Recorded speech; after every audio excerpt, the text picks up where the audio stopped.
Peggy 12.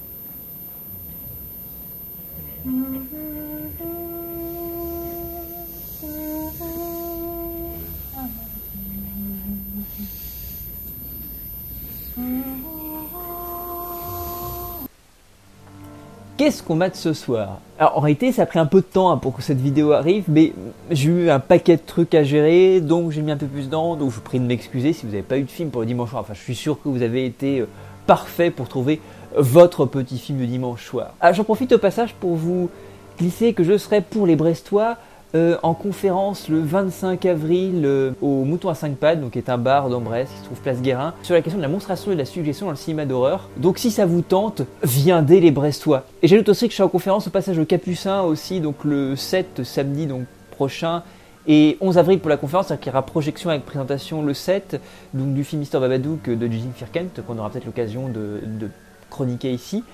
Et donc la conférence sur le film en question se déroulera donc le 11 avril au Capucin. Donc au passage, s'il y en a qui sont brestois dans ceux qui me suivent, n'hésitez pas à venir, ce sera super cool de vous accueillir et puis on pourra échanger sur les films, donc c'est super top. Donc ce soir nous allons parler d'un film que j'ai, si vous voulez, qui me touche très profondément. Et j'avais envie d'en parler justement pour qu'il puisse y avoir l'échange sur ce film-là, savoir un petit peu ce que vous en avez pensé, parce que voilà, c'est un film qui me touche très très intimement.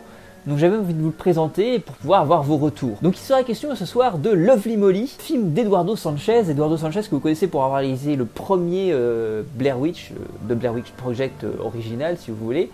Pas le remake d'Adam Wingard, le tout premier, donc il y a de 1999, qui est un film vraiment intéressant à la base, qui était pour moi si vous voulez, que je pourrais considérer comme étant le found footage, alors je dirais pas je peux dire le found footage ultime, je trouve que Reg de Jaume Balaguerro et Paco Plaza a fait encore mieux dans son travail extrêmement radical du found footage et de le mener jusqu'à, si vous voulez, aux confins de ses possibilités. Mais il n'en demeure pas moins, si vous voulez, que The Blair Witch Project est un film très intéressant, qui est assez terrifiant, dans son côté un petit peu absolument dépouillé, en fait, ça qui me plaît beaucoup. Alors c'est un film qui souffre aussi beaucoup de sa réputation, parce que quand vous le montrez aujourd'hui, malheureusement il a une réputation telle qu'il n'arrive pas, si vous voulez, à s'équilibrer avec le résultat qu'on va percevoir lorsqu'on va le découvrir.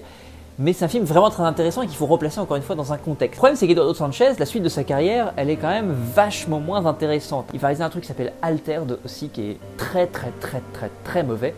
Alors toujours avec ce fond un petit peu, found footage toujours, avec cette inspiration de base, mais ça n'a aucun intérêt. Vraiment la carrière d'Eduardo Sanchez est assez pitoyable par la suite. Alors en plus il se fait relativement rare. Deux petites choses à noter, un film, enfin si vous voulez un segment de VHS, enfin du second VHS, qui s'appelle SVHS ou VHS2, qui était plutôt intéressant, qui était encore une fois un found footage, vu que c'est le concept de l'anthologie VHS, sur la thématique des zombies, qui était plutôt rigolo à regarder.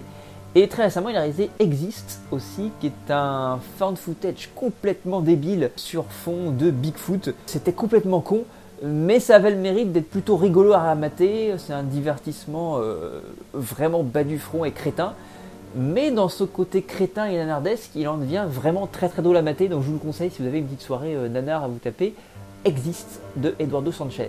Et puis à partir de là, il y a un petit miracle qui va se produire qui s'appelle Lovely Molly, qui est un truc complètement étrange, qui va servir ça et là du found footage. Il y a quelques passages justement qui font rappel à cet élément de mise en scène, mais qui est beaucoup plus discret. Et qui est un film grossièrement qui raconte l'histoire donc de Molly, qui va emménager dans sa maison d'enfance, qui est plus occupée depuis que son père est décédé, avec son tout récent mari. À partir de là, ils vont s'installer et va se passer un tas de choses étranges. Alors à l'origine, Lovely Molly, le titre c'était The Possession, et Eduardo Sanchez, juste avant la diffusion, sa première diffusion au Festival du film fantastique de Toronto, si je ne me trompe pas, a changé le titre et l'a annoncé comme étant Lovely Molly, parce que pour lui il y avait une ambiguïté sur le titre. Je trouve que c'était... Alors c'est pas con, je trouve que le titre est intéressant. Il révèle bien, si vous voulez, le côté un petit peu autre qu'un pur film de possession que Lovely Molly. Mais en même temps, The Possession fonctionnait assez bien parce que pour moi c'est un film qui fait beaucoup référence à un autre film. En même temps, si vous voulez, toute proportion gardée, c'est un film qui est nettement moins bon que Le Possession de Andrzej Zulawski, que je conseille très fortement, mais je trouve que le fond est à peu près le même. Le travail sur le couple est assez similaire, le travail justement sur la possession et l'ambiguïté de la possession, entre psychose et dépossession, on ne sait pas vraiment où on en est.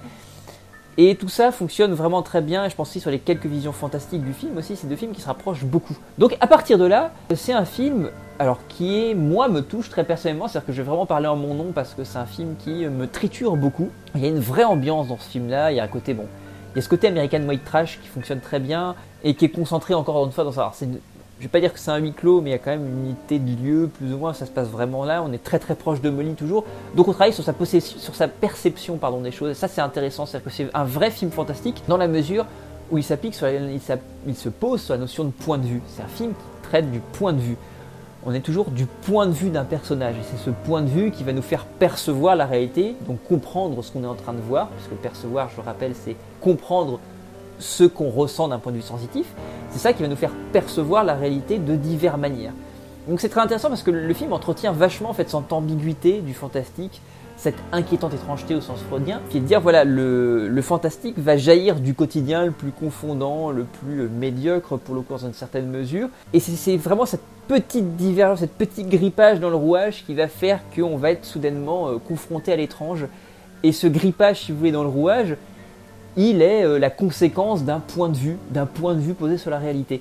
Et le film joue très bien là-dessus, et c'est en cela qu'il est extrêmement dérangeant, extrêmement étrange, parce que, au-delà d'être assez trash, je dirais pas qu'il est gore, justement, il est assez sanglant quand il veut faire du sanglant, c'est-à-dire qu'il y a des vraies fulgurances de violence, il y a des vraies fulgurances de sexe aussi, et qui sont, encore une fois, très très étranges à chaque fois. Il y a quelque chose de malsain, d'assez froid, d'assez, si vous voulez, contemplatif, qui fait qu'on est vraiment très très mal à l'aise en regardant le film, enfin en tout cas je le suis très personnellement. Je vais pas rentrer dans le dernier plan du film, qui est moi un plan qui m'a énormément marqué, vraiment très très fortement. Quand je pense à ce film-là, je pense à ce dernier plan, je vous en dis rien parce que ce serait spoilé, mais c'est un plan qui me glace le sang, vraiment, qui me fout des frissons partout quand je le vois. Donc, c'est un film que j'ai du mal à revoir régulièrement parce qu'il me met très mal à l'aise, mais que j'aime bien revoir dans une certaine mesure, s'il y a une sorte de cocon malsain dans lequel j'aime bien me retrouver, mais qui en même temps suscite, si vous voulez, ma fascination autant que ma répulsion. Donc c'est un film que j'aime vraiment beaucoup sur ce point-là, qui a un vrai traitement intelligent du fantastique, un traitement assez exigeant. Encore une fois, c'est pas un film qui va vous brosser dans le sens du poil.